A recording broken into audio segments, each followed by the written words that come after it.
When you crank your car first thing in the morning, your engine doesn't grenade itself because there's still a residual film of oil on the bearings. But new cars crank almost as fast as old carbureted motors, and that's not the sign of health it used to be. I'm not saying this will kill your motor, but the impact hasn't been measured over time, and it could add to the list of reasons why new cars suck.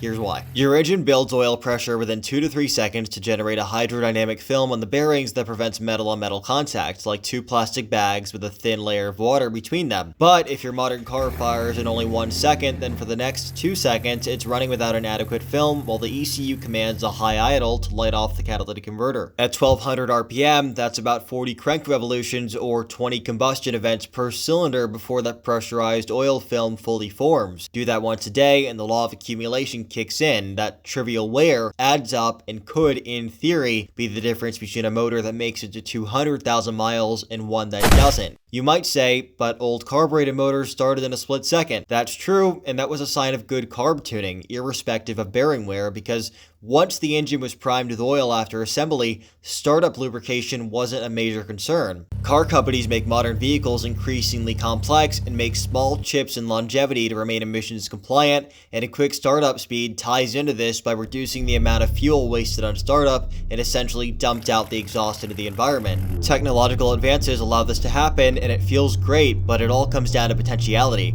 If longevity is the goal, letting it crank that extra second won't hurt consumers, and it might have the benefit of letting your motor die of natural causes. There's little publicly available data that isolates this specific kind of startup wear, especially in modern engines optimized for emissions over longevity. Manufacturers don't publish that level of detail, and real-world, long-term studies are virtually non-existent. That doesn't mean the effect isn't real, just that it hasn't been seriously studied outside of closed labs, and if engine life matters to you, it's something worth paying attention to. Subscribe, like if you enjoyed, and drop any questions below. Thanks for watching.